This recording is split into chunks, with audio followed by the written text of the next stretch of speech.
Hello दोस्तों, good morning. आज फिर से एक बार आपका स्वागत है आपके अपने यूट्यूब चैनल हिंदी सुधा ऑनलाइन क्लासेस में। तो आज हम पढ़ेंगे बाल विकास एवं शिक्षा शास्त्र से संबंधित कुछ प्रश्न, जिनमें हमने आज के टॉपिक से, आज के पेपर से मैंने 30 प्रश्न लिए हैं। 30 प्रश्नों को हम देखेंगे और इन 30 प्रश्नों में आपको कम से कम एक प्रश्न से 4 प्रश्न और ही मिल जाएंगे। आप देखिए और उन क्वेश्चन को भी नोट करते चलिए जो एक्स्ट्रा आपको मिलता है इससे। तो आइए देखते हैं पहला प्रश्न क्या बता रहा है। पहले ही डैश डैश दिया गया, खाली स्थान में बच्चे मानसिक रूप से समस्याओं को हल कर सकते हैं, लेकिन समस्याओं को स्वयं सामग्री से संबंधित होना चाहिए, ना कि प्रतीकों से। अब देखिए कौन सी अवस्था में कर सकते हैं ऐसा बच्चे।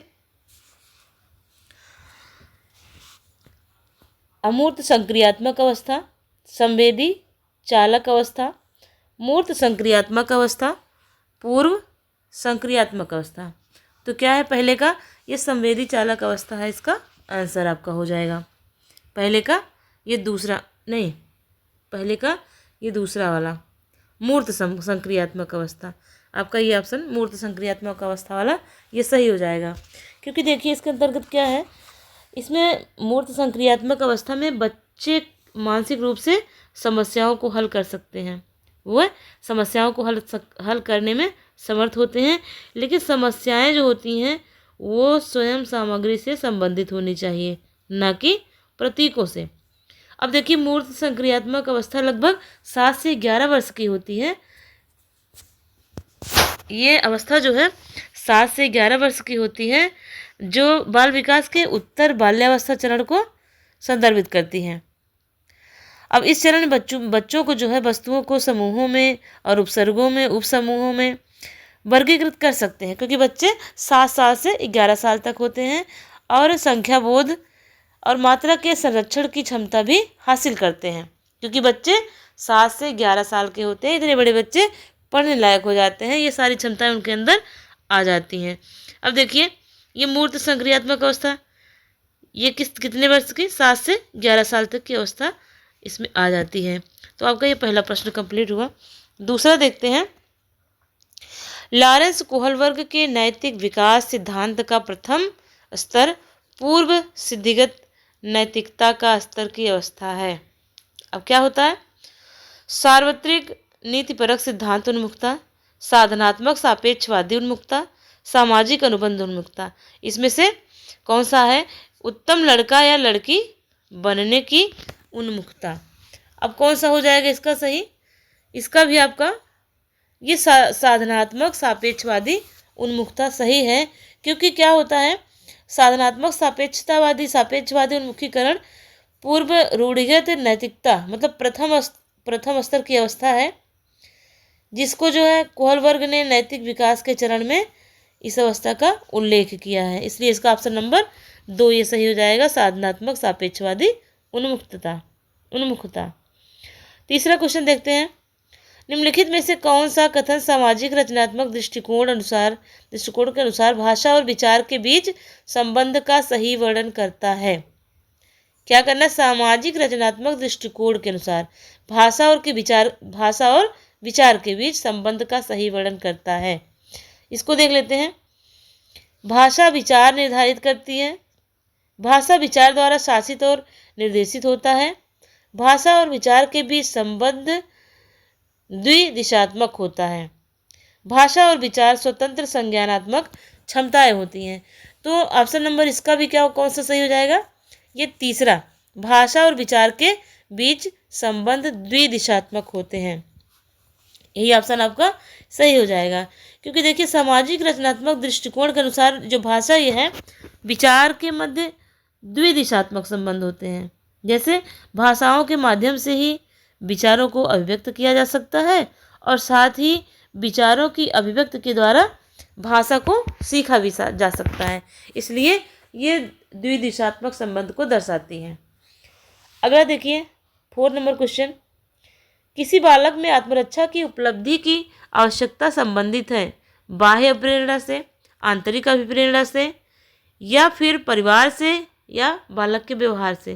तो ये कौन सा है, आत्मरक्षा तो आंतरिक प्रेरणा से ही आ जाती है बच्चों में, तो ऑप्शन नंबर सेकंड इसका 2 ये सही है। क्योंकि ये आत्मसम्मान, सामाजिक प्रतिष्ठा और विशेष उपलब्धि प्राप्त करने की इच्छा, बाह्य प्रेरणा और लेकिन आत्मरक्षा, भूख, प्यार और काम, ये चीज़ें आंतरिक अभिप्रेरणा के अंतर्गत आती हैं। तो आत्मरक्षा की बात किस में आ गई? आंतरिक अभिप्रेरणा में। अगला प्रश्न देखते हैं। राष्ट्रीय शिक्षा नीति 2020 बहुभाषिता देखिए को बच्चों के सीखने में एक रुकावट की तरह देखती है, बच्चों को कक्षा में पूंजी के रूप में देखती है और बच्चों को शिक्षण अधिगम की प्रक्रिया को एक अनावश्यक जटिलता के रूप में देखती है, समावेशी शिक्षा में अवरोध के रूप में देखती है। अब इसका भी देखिए, ऑप्शन नंबर 2 है, जो बच्चों को जो है क्या है, राष्ट्रीय शिक्षा नीति 2020 जो है बहुभाषिता की दृष्टि से बच्चों को कक्षा में पूंजी के रूप में देखती है। कैसे? देखिए जो है राष्ट्रीय शिक्षा नीति 2020 बहुभाषिता को कक्षा में पूंजी के रूप में देखती है और बहुभाषिता और अध्ययन अध्यापन के कार्य में भाषा की शक्ति को प्रोत्साहन देना राष्ट्रीय शिक्षा नीति का भी मूलभूत उद्देश्य और सिद्धांत है। इसलिए जो है क्या, बहुभाषिता होने पर वो उसके लिए एक पूंजी के रूप में है। तो ऑप्शन नंबर 2 ये सही हो जाएगा। 6 का देखते हैं। निम्नलिखित में से कौन सी शिक्षण पद्धति बच्चों में लोकतांत्रिक जीवन शैली को प्रोत्साहित कर सकती है? सामाजिक अंतःक्रिया, व्याख्यान पद्धति, खोज पद्धति या फिर प्रयोगात्मक पद्धति? क्वेश्चन नंबर 6 आपका है इसका सामाजिक अंतःक्रिया, यही आपका ऑप्शन सही हो जाएगा, क्योंकि सामाजिक अंतःक्रिया जो होती है बच्चों में लोकतांत्रिक जीवन को प्रोत्साहित करती है और बच्चों के सामाजिकरण की प्रक्रिया में उनकी अंतःक्रिया भी समाज से होती है। जब उनकी अंतःक्रिया समाज से होती है तब उनमें लोकतांत्रिक मूल्यों का विकास होता है। बच्चा अकेले रहेगा तो उसमें कोई लोकतांत्रिक मूल्य का विकास नहीं होगा, बल्कि जब बच्चा लोगों के साथ रहेगा, समाज में रहेगा, तो उसमें लोकतांत्रिक मूल्यों का विकास होगा और आपसी प्रभावों की एक प्रणाली में साथ बंधे हुए एक सामाजिक सदस्यों की परस्पर अंतःक्रिया जो है सामाजिक अंतःक्रिया कहलाएगी।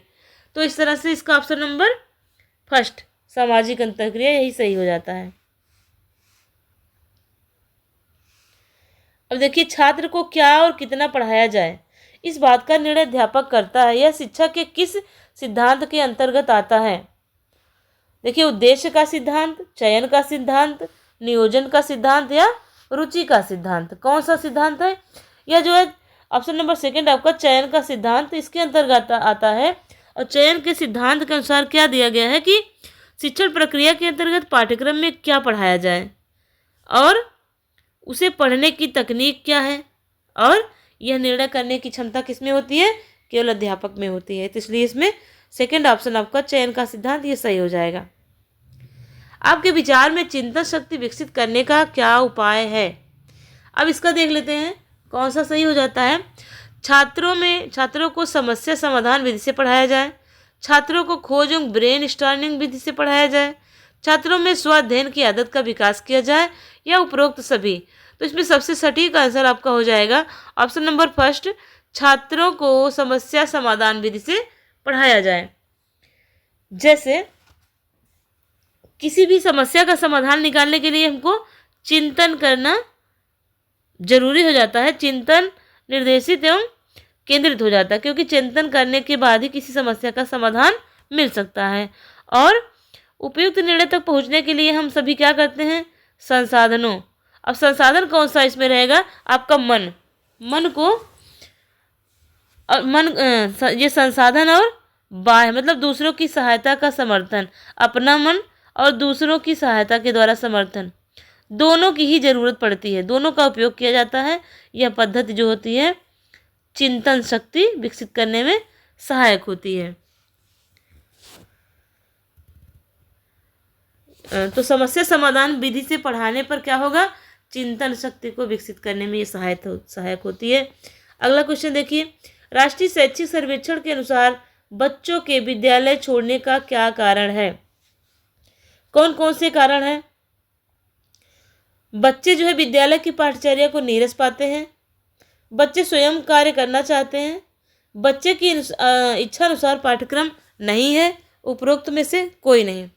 अब देखिए, बच्चे स्वयं कार्य क्या करना चाहेंगे, जब उसके बारे में उसको नॉलेज नहीं रहेगी तो बच्चा क्या करना चाहेगा। और जो पाठ्यक्रम है वो बच्चे के अनुसार, बच्चों की इच्छा अनुसार तो पाठ्यक्रम हो ही नहीं सकता। और उपरोक्त में से कोई नहीं, ये भी ऑप्शन सही नहीं है। तो पहला ऑप्शन इसका सही है कि विद्यालय की पाठ्यचर्या को नीरस पाते हैं। जब बच्चे का मन पढ़ाई में नहीं लगेगा तो बच्चा इससे पढ़ाई से भागना शुरू करेगा।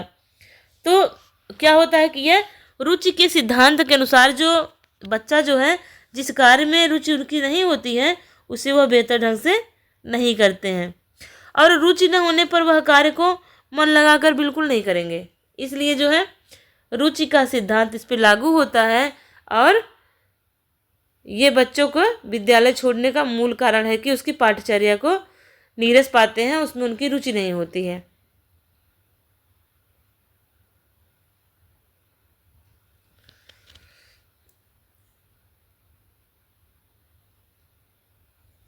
एक सेकेंड, ये देखिए, हाँ, विद्यालय पाठ्यचर्या को नीरस पाना, इसके लिए इसमें क्या होता है, हाँ यही वाला ऑप्शन सही है कि जब इसको नीरस पाते हैं तो बच्चे विद्यालय छोड़ने के ये एक प्रमुख कारण बनता है। ये भी शिक्षा का रुचि का सिद्धांत बताता है कि शिक्षक अपने छात्रों को पढ़ाने में रुचि लेनी चाहिए। शिक्षक को बालक में सीखने की रुचि पैदा करनी चाहिए। शिक्षक रुचि से छात्रों का जीवन संवरता है। छात्रों की जिस कार्य में रुचि नहीं होती उसे वे मन लगाकर नहीं करते। तो ऑप्शन नंबर ये 4 जो है इसका आपका सही हो जाएगा, क्योंकि अभी बताया हमने कि अगर छात्रों की रुचि उसमें होती है, जो रुचि का सिद्धांत है उसके अनुसार अगर उनकी उसमें रुचि होगी तो वो मन लगाकर कार्य करेंगे, अन्यथा उस कार्य को ठीक ढंग से नहीं करेंगे। तो इसलिए ऑप्शन नंबर 4 आपका सही हो जाता है। शिक्षक को अपनी विषय वस्तु में निरंतर नए ज्ञान का समावेश करते रहना चाहिए, जिससे वह छात्रों को नवीनतम ज्ञान दे सके, छात्र कक्षा में शांत रह सके, छात्र शिक्षक की योग्यता का लोहा मान सके, अध्यापक का ज्ञान बढ़ सके।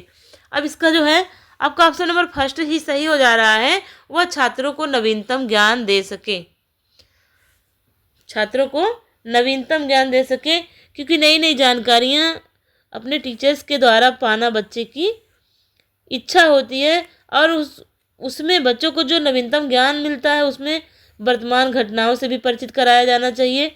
क्योंकि विद्यार्थी जीवन में जो टीचर होता है वो एक बहुत ही महत्वपूर्ण व्यक्ति होता है, जो अपने ज्ञान, धैर्य, प्यार एवं देखभाल से उसके पूरे जीवन को एक मजबूत आकार देता है, और बच्चा उस पर भी अंधविश्वास करता है, एकदम आँख मूंद कर अपने टीचर पर, अपने शिक्षक पर विश्वास करता है।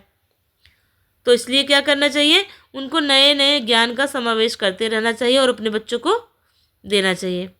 क्वेश्चन नंबर 12 देखिए, 12, किंडरगार्टन प्रणाली में बालक के किस प्रकार के विकास को सैद्धांतिक मान्यता दी गई है। अब देखिए, तीव्र विकास का सिद्धांत, नियमित विकास का सिद्धांत, स्वतः विकास का सिद्धांत, अनियमित विकास का सिद्धांत।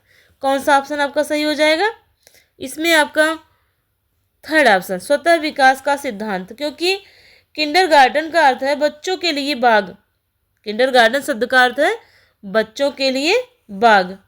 इसमें बालक के विकास के लिए बालक क्या करता है, स्वयं के सिद्धांत का सहारा लिया जाता है। इसमें बालक को खेल, संगीत, चित्रकला आदि का उपयोग करके स्वयं उसको करना होता है, स्वतः ही करता है बच्चा। इसलिए इसमें स्वतः विकास का सिद्धांत, स्वतः विकास का सिद्धांत वाला ऑप्शन आपका सही हो जाता है, ये तीसरे नंबर का। इसके बाद मॉन्टेसरी शिक्षा प्रणाली का बुनियादी ढांचा लागू होता है।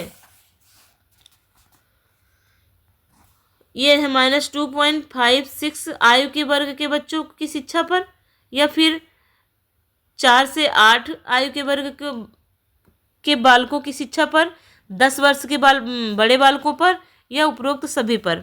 तो इसका ऑप्शन नंबर कौन सा सही हो जाएगा? फर्स्ट ऑप्शन आपका सही हो जाएगा इसका, क्योंकि इसके अंतर्गत मॉन्टेसरी शिक्षा पद्धति जो है इतने वर्ष के बालकों में जो वस्तुएं प्रयोग में लाती हैं वे उनका विकास जो है 20वीं सदी में डॉक्टर मॉन्टेसरी द्वारा किया गया था। इसलिए ऑप्शन नंबर ये ये -2.56 आयु के वर्ग के बच्चों के लिए ये शिक्षा उपयोगी होती है। ये ऑप्शन इसका फर्स्ट इसका सही हो जाएगा। अगला क्वेश्चन देखिए, एक छात्र परीक्षा से पहले बहुत घबराया हुआ है और उच्च स्तर के चिंतन महसूस कर रहा है। उसकी इस भावनात्मक स्थिति पर क्या प्रभाव पड़ने की संभावना है? ऑप्शन देखिए, यह प्रदर्शन के लिए आंतरिक प्रेरणा का कारण बनेगा।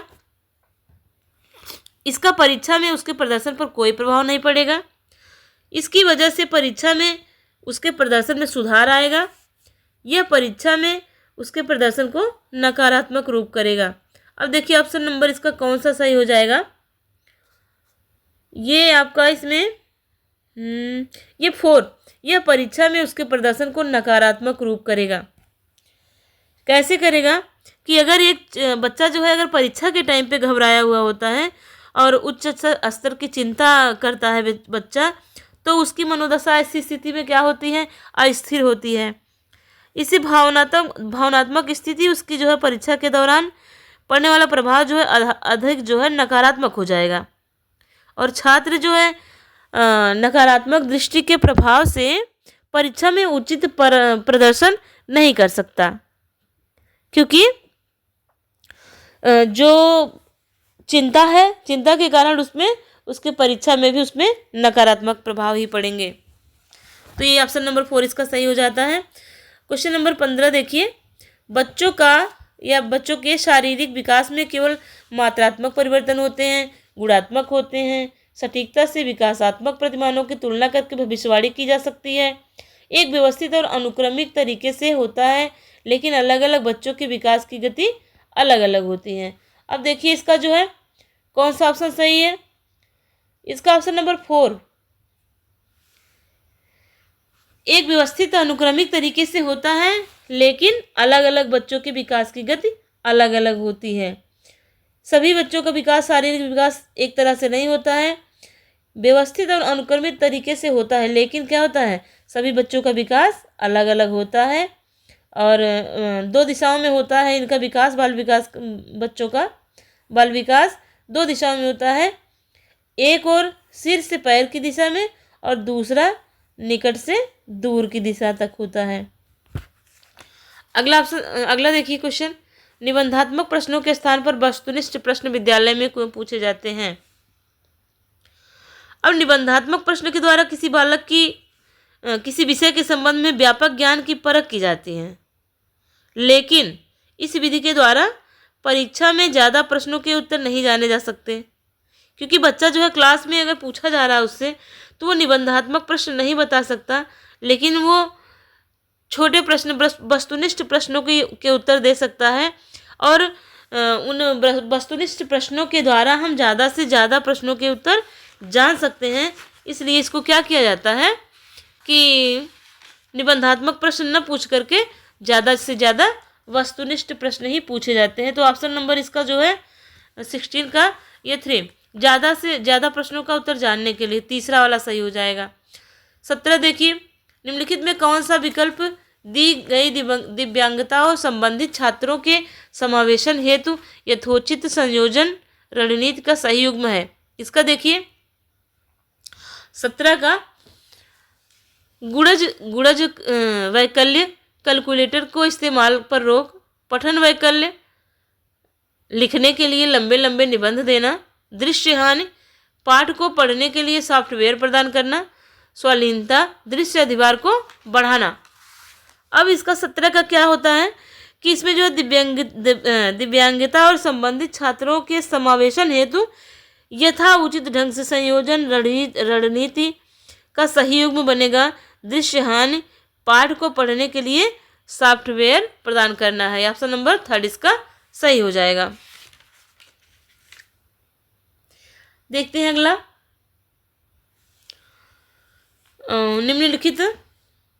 निम्नलिखित में से कौन सा विकल्प विद्यार्थियों की सोच को सुसाध्य नहीं करता है?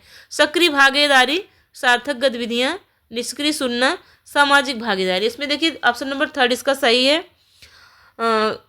19 प्रश्न नंबर, शिक्षा शास्त्रियों की मान्यता है कि शिक्षण में सर्वाधिक चुनौती निहित है शिक्षकों द्वारा उचित परिश्रम की प्राप्ति, छात्रों के विकासात्मक विकास की देखभाल करना, शिक्षकों के व्यक्तिगत विकास की देखभाल करना, शिक्षण विषय वस्तु को सीखने में पुरस्कार दंड की न्यूनतम रूप में प्रदान करना।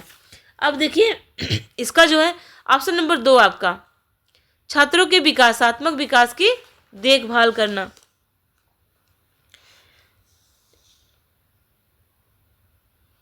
यही जो है सबसे चुनौतीपूर्ण कार्य माना गया है, तो यही आपका ऑप्शन नंबर 3 सही हो जाएगा। लड़कियों की भाषा और कलाओं को अपनाने के लिए प्रोत्साहित करना और गणित और विज्ञान को अपनाने के लिए उन्हें हतोत्साहित करना एक उदाहरण है जेंडर समानता, जेंडर स्थिरता, जेंडर भेदभाव या जेंडर सशक्तिकरण का। किसका है ये ऑप्शन नंबर? ये जेंडर भेदभाव का उदाहरण है। पियाजे के सिद्धांत में संज्ञानात्मक प्रणाली के लिए स्कीमाओं को पुनर्व्यवस्थित करना, उन्हें विभिन्न स्कीमाओं से जोड़ने को क्या कहा जाता है? समायोजन कहा जाता है, संगठन कहा जाता है, अनुकूलन कहा जाता है या फिर परिपक्वता कहा जाता है? तो क्या कहा जाता है? इसका अनुकूलन कहा जाता है।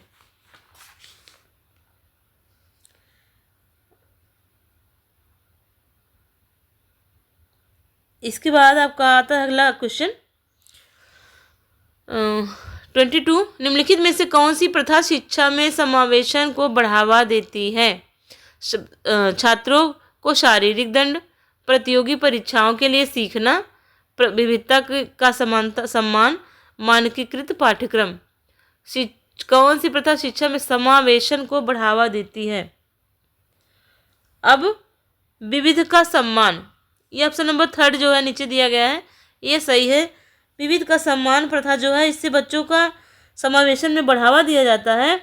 अभी वर्तमान समय में क्या है कि जो शिक्षा नीति आयोग ने इसमें क्षेत्र को प्रभावी कदम उठाया है इस पर, और क्या किया है कि इन प्रक्रियाओं के विकास की प्रक्रियाओं को उत्प्रेरित करने के लिए संस्था क्षमता विकास को बढ़ाने और आपसी संवर्धन के लिए समुदाय के साथ समान स्तर प्रमुख ज्ञान को एक साथ जोड़ने हेतु प्रारंभ किया है, और इसलिए जो है इसमें सामाजिक समानता को व्यापक बल दिया गया है। ऑप्शन नंबर क्वेश्चन नंबर 23 देखिए। बच्चों की बुद्धिमत्ता का आकलन करने के लिए IQ का प्रयोग करने के क्या मुख्य सरोकार हैं? प्राप्तांक की अस्थिरता, परीक्षा में सांस्कृतिक पूर्वाग्रह, परीक्षा का उत्पादक केंद्रित होना, बच्चों को नामांकित करना। अब देखिए इसमें 4 दिए गए हैं, 4 में से आपका इधर यहाँ कूट दिया गया है, इसमें से एक कूट सही हो जाएगा, वही आपका आंसर होगा। इसको ध्यान से पढ़ते हैं। प्राप्तांक की अस्थिरता, परीक्षा की सांस्कृतिक पूर्वाग्रह, परीक्षा का उत्पादक केंद्रित होना, बच्चों को नामांकित करना। अब देखिए पहला, ये दूसरा, तीसरा और चौथा। दूसरा मतलब परीक्षा की सांस्कृतिक पूर्व, परीक्षा उत्पाद। चलिए सेकंड देख लेते हैं। पहला, दूसरा और तीसरा, चौथा है नहीं ये, और इसके बाद पहला, दूसरा, चौथा, पहला, तीसरा और चौथा। तो इसका कौन सा सही हो जाएगा? दूसरा ऑप्शन आपका ये सही हो जाएगा। दूसरे में कौन सा है? पहला, दूसरा, तीसरा और चौथा, यानी कि सभी चीज़ें इसके लिए जरूरी है, इसके सब मुख्य सरोकार हैं। अगला देखिए, शिक्षण करते समय आपको लगे कि जो कुछ आपने पढ़ाया वह सही नहीं है, तो आप प्रकरण को अधूरा छोड़ देंगे तथा दूसरे प्रकरण को शुरू कर देंगे। छात्रों से कहेंगे कि गलती हुई और उसे ठीक कर देंगे। छात्रों का उससे ध्यान हटा देंगे। छात्रों को डांट पिलाएंगे। अब क्या करेंगे इसको देख लेते हैं।